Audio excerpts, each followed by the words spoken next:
Les potins de la comète, semaine du 28 au 3 novembre déjà. Bonjour à toutes et à tous, je suis Christine Calvé, astrologue et thérapeute. Bien, alors comment allez-vous depuis la dernière fois? Alors pour celles et ceux qui étaient sur le live, c'était mercredi dernier avec ma consoeur Annick Blois, où nous avons débriefé par rapport à la pleine lune qui a eu lieu le 17. Cette pleine lune qui était un grand carré, qui était assez... Bon, on s'est un petit peu remonté le moral. Alors, je vous la mettrai dans la barre de description et puis aussi en fin de vidéo. Vous aurez qu'à cliquer dessus. On tchatche un peu sur toutes les énergies qui sont là, en fait. Et puis, certaines personnes ont pu poser des questions auxquelles on peut répondre. Ça sert à ça, les lives aussi. Alors, comment allez-vous en cette fin de semaine? Justement, je regardais la carte, je me disais, mais Christine, c'est vrai qu'on sait quand même que pour la plupart des gens, c'est lourd en ce moment. C'est lourd, c'est fastidieux. Bon, c'est un peu lourd. Et pourquoi? Donc, je suis allée chercher, vous savez, que moi j'aime chercher dans les éléments. Qu'est-ce qu'on a en air, en fait? On a beaucoup d'eau et de terre. Donc, on a les pieds dans l'eau et sur terre. Je sais pas. En tout cas, au niveau de l'air, qu'est-ce que nous avons? Nous avons Jupiter qui rétrograde, n'est pas en super forme. Il revoit sa copie. Bon. Et Balance, nous avons la Lune noire et le nœud sud. On peut dire que, bon, bah, il y a mieux, c'est plus du travail là à effectuer. C'est un peu le nœud aussi. Et puis, qu'est-ce que nous avons en Verseau? Rien du tout. Voilà. Bon, au niveau du feu, nous avons, au niveau du feu, donnez-moi du feu, si tu veux. Au niveau du feu, qu'est-ce qu'on a? On a Vénus quand même en Sagittaire. Et puis vous allez voir Mercure qui va entrer en Sagittaire. Bon, il se passe plein de choses cette semaine. Vous allez voir, on a pas mal de transits. Les énergies vont bouger. Heureusement parce que moi je trouve que c'est lourd. Allez, on démarre la semaine. Alors le soleil débute la semaine à 6 degrés du Scorpion. Très joyeux anniversaire à nos Scorpions. Mercure se trouve à 21 degrés du Scorpion. Et oui, oui, ben le Scorpion. Vénus 12 degrés des Gémeaux. Alors cette petite Vénus là, bon, elle va passer assez vite. C'est pas là qu'elle va rétrograder. Face aux Gémeaux, carré à la Vierge, carré aux Poissons. Bon, pour la croix mutable, c'est moins top. C'est mieux pour les signes de feu et les signes de terre. Mars se trouve à 27 degrés du Cancer, il va bientôt passer en Lion, mais nous savons qu'il est déjà sur ces degrés où il va revenir. Donc tout ce que nous rencontrons actuellement là, comme thématique, elles vont devoir être revues les amis. C'est la deuxième ou troisième fois que je vous en parle. Nous en reparlerons en temps voulu pendant la rétrogradation, par exemple. Allez, on y va, lundi 28 octobre. 2 transits, les amis. Bon, un plutôt agréable et un réputé quand même assez difficile. Allez, on va commencer par le meilleur, par le dessert. Mars, Trigone, Neptune. Donc à 27 degrés Cancer, Mars et Neptune, bien sûr, toujours à 27 degrés du Poisson. J'aimerais bien qu'elle avance, cette planète, je sais pas vous. Oh, je connais des consultantes là qui aimeraient bien aussi. Donc, quand c'est au carré, la Neptune, waouh, que c'est difficile. Bon, moi, j'ai une conjonction sur mon Saturne. C'est pas évident non plus, les amis. Il faudrait pouvoir la téléporter, cette planète. Bon, bientôt, elle va rentrer en bélier. Allez, donc, où en sommes-nous, quelque part, de nos désirs, Mars en Cancer? Au niveau de ce confort, on veut garder le cocon ici, et par ces périodes quand même assez tumultueuses, eh bien, c'est assez difficile. On va voir ce qui va nous tomber. Les dieux nous sont tombés sur la tête. C'était le titre d'un film, ça me fait penser. Bon, là, on attend un petit peu ce qui va être décidé au niveau du budget. Bien, alors, eh bien justement, où en sommes-nous de nos désirs plus personnellement? Là, on est sur un plan perso. Au niveau de nos actions, de notre confiance en soi, Mars.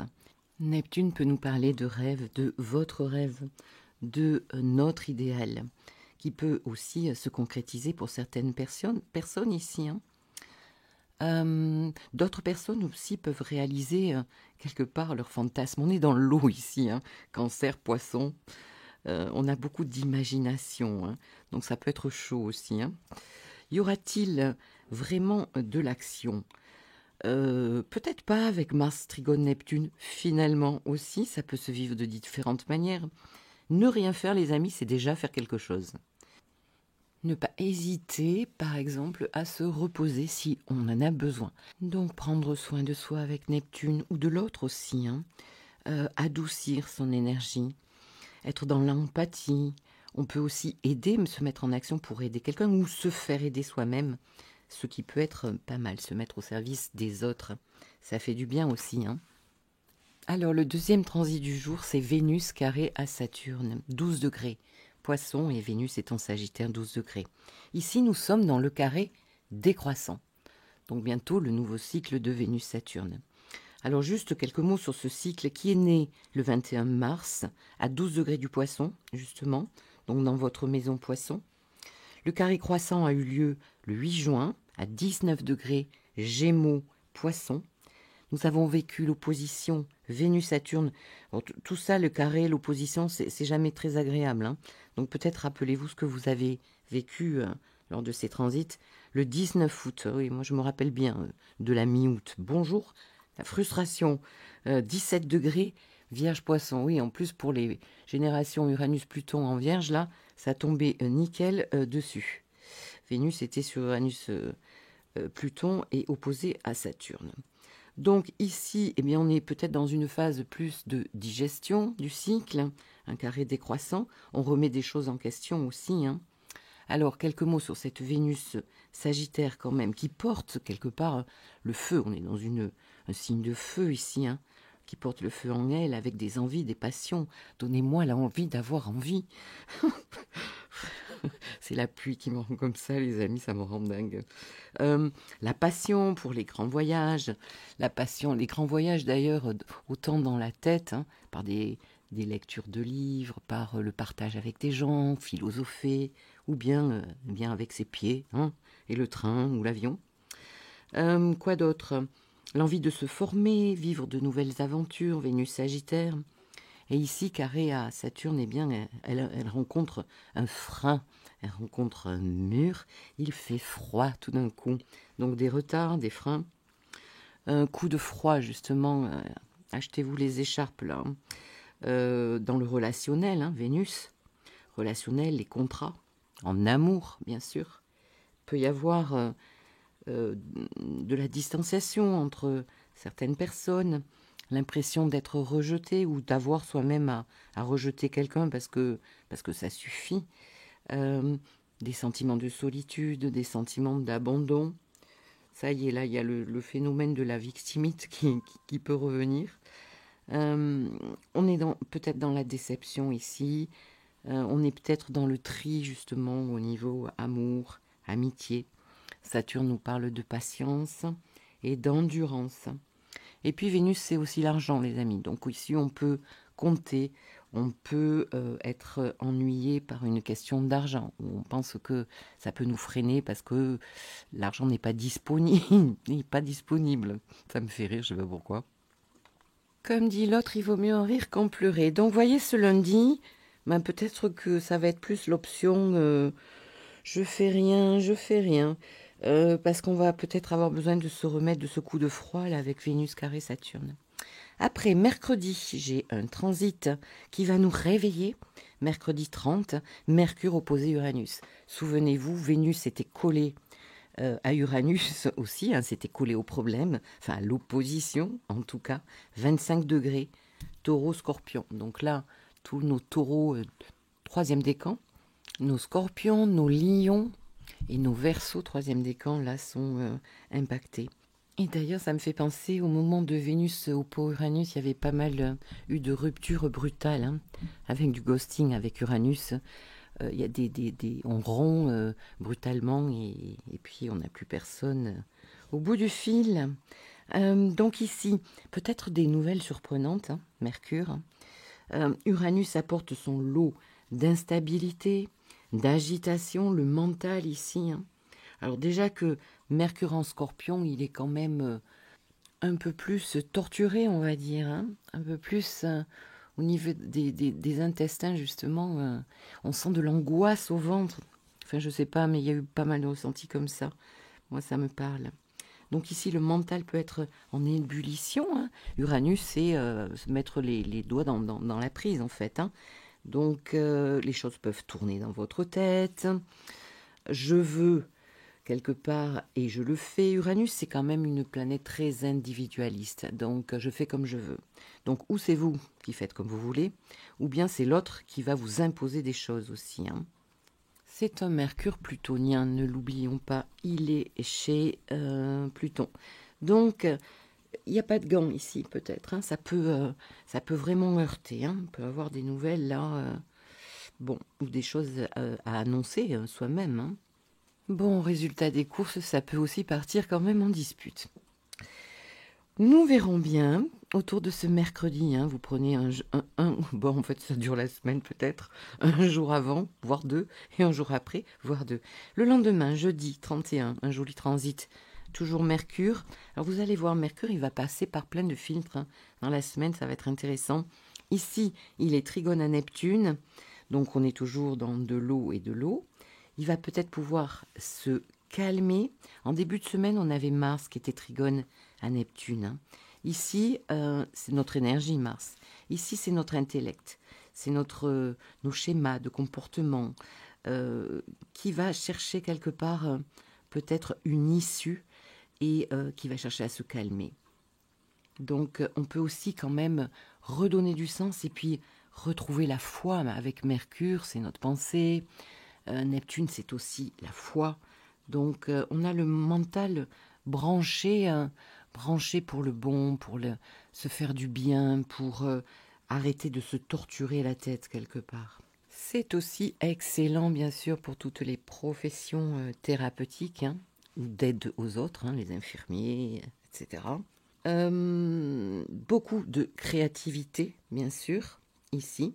On peut penser, on peut rêver, on peut aller se faire un ciné d'ailleurs. Hein. Neptune, c'est aussi le cinéma, c'est aussi la mode. On peut avoir des idées pour toutes les personnes qui créent justement au niveau des vêtements, par exemple. En tout cas, il y a peut-être une reprise quelque part d'un espoir ici. Suite à peut-être ce choc mercurien de mercredi, de la veille, hein, opposé à Uranus. Vendredi, ah oui, non, mais la semaine est assez chargée. Vendredi 1er, vous savez que nous avons la nouvelle lune à 9 degrés 45, je crois, du Scorpion. Voilà. Donc, une nouvelle lune qui sera trigone à Saturne avec ce Mercure-Uranus, avec, on va le voir pour dimanche, ce Mars opposé Pluton, qui peut poser quand même pas mal de problèmes. Et puis les aspects dont je vous ai parlé, ce Vénus carré Saturne, ce Mercure opposé Uranus, tout ça, ça se retrouve pendant la nouvelle lune. Je ne l'ai pas traité cette nouvelle lune, je ne sais pas si je le ferai les amis, c'est pour ça que je vous en parle un petit peu. On a quand même pas mal de trigones et de sextiles, vous allez le voir, on va rentrer dans les trigones et sextiles. On a Mars aussi, trigone à Neptune, enfin ce dont j'ai parlé.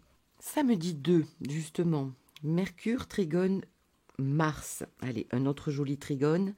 Alors là, on a quoi? On a la planète de la communication, de nos pensées, et puis de l'action, de nos désirs en trigone. Bon, c'est plutôt harmonieux ici. Cette nouvelle lune, quand même, elle a pas mal de portes de sortie. Je pense qu'on va pouvoir reprendre espoir. Bon, 29 degrés anarétique, hein. Donc, on est en signe d'eau, Scorpion, Cancer, c'est quand même plus délicat, mais peut-être pouvons-nous passer de nos ressentis, justement, à l'action, hein, ça serait peut-être pas mal, et puis aussi, bien sûr, arriver à communiquer ses émotions aussi, ça serait plutôt pas mal. Et d'ailleurs, ça peut toucher à une communication assez profonde ici, hein, très profonde même. Avec Mercure en Scorpion qui est allé puiser au fond d'elle ou de lui, je ne sais pas, tous ses ressentis, tout ce qui se passait.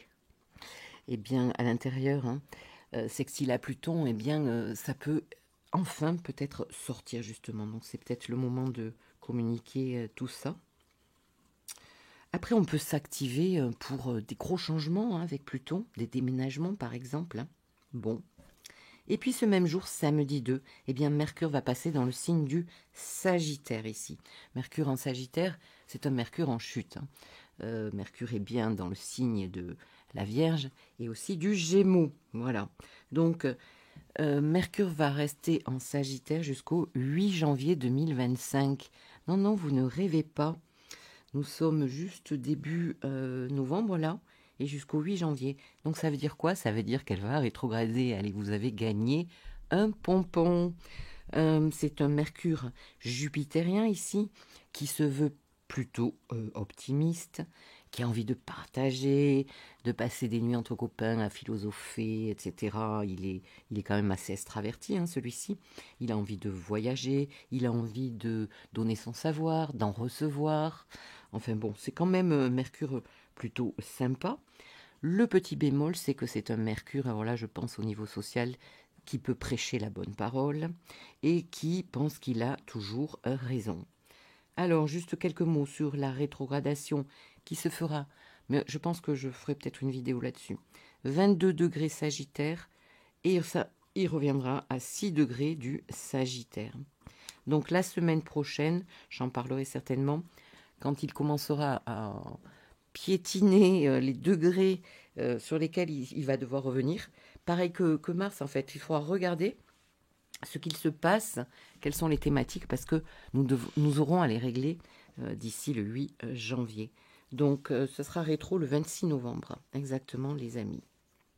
Jusqu'au 15 décembre. Voilà, voilà. C'est pas fini. Non, non, non. C'est pas fini. On finit la semaine magnifiquement. Des aspects quand même assez forts. Bon, Mars opposé Pluton, hein. Toutes les vidéos pullulent sur YouTube là-dessus. 29 degrés du Cancer, 29 degrés du Capricorne. Donc le 3 novembre, nous en aurons une autre puisque en ayant la bonne idée de rétrograder, Mars va nous offrir 2 autres oppositions. 3 janvier, 27 avril 2025, n'est-ce pas? Donc ici, on est quand même beaucoup dans l'intestin, dans l'instinctuel, les amis. C'est une énergie très puissante pour agir. Alors, ça dépend comment on le vit. Ça peut être très positif, comme ça peut être beaucoup plus difficile, hein. Ça nous parle quand même aussi de mettre de la stratégie dans nos actions, hein, plus que d'aller dans nos impulsions et dans nos réactions. Si on se sent attaqué, Mars peut se sentir attaqué ici en Cancer, hein, et Pluton en face. Bon, je pense que socialement, ça... En plus, le 3, il se passe des choses là quand même dans le monde. Donc il y a peut-être des vieilles choses qui remontent ici, au niveau justement de vieux souvenirs là, où on a été plutôt dominé, des histoires de pouvoir. On a des histoires de pouvoir à régler, tant personnellement que socialement. Mars est aussi notre activité, donc peut-être que Pluton va mettre fin à certaines activités. Faut voir pour chaque personne et dans chaque thème, hein. Ça sent aussi quand même les vieilles histoires un petit peu pourries là, qui n'ont pas pu être nettoyées et qui peuvent ressortir aussi dans les familles, hein. Dans les familles, dans des couples, au niveau professionnel. Donc surtout, attention à vos réactions. Bien réfléchir quand même avant de réagir. Et puis, ce deuxième transit que nous avons ce dimanche 3, eh bien, c'est Vénus opposé Jupiter. Bon, c'est un transit qui n'est pas non plus très agréable. Pourquoi? Vénus Sagittaire ici opposé à Jupiter qui rétrograde en Gémeaux, donc comme je vous l'ai dit, qui revoit sa copie. Ici, Vénus est plus éparpillée, là. Elle a peut-être envie de beaucoup de choses. Elle se sent un petit peu bloquée, hein. N'oublions pas qu'elle a rencontré Saturne en début de semaine. Peut-être qu'elle s'en est pas encore remise. Bon. Et ici, elle est face à la planète des excès. Attention, hein, parce que le même jour, Mars oppo Pluton plus Vénus oppo Jupiter, ça fait beaucoup, là, hein. Jupiter, c'est la planète des excès, hein. Donc, au niveau affectif, attention, les affaires d'argent à régler, les affaires juridiques. N'oublions pas que Vénus est en Sagittaire. Ce sont 2 signes quand même où on communique pas mal, hein. Gémeaux Sagittaire, où ça bouge. Attention aux manipulations, aux mensonges, aux promesses non tenues. Vénus et Jupiter. Voilà, je crois que je vous ai tout dit. Ça fait pas mal quand même, Christine, pour cette semaine, hein. Hâte de voir comment nous vivons ça. Bon, je vous souhaite une très jolie semaine et on se dit à très bientôt. Au revoir.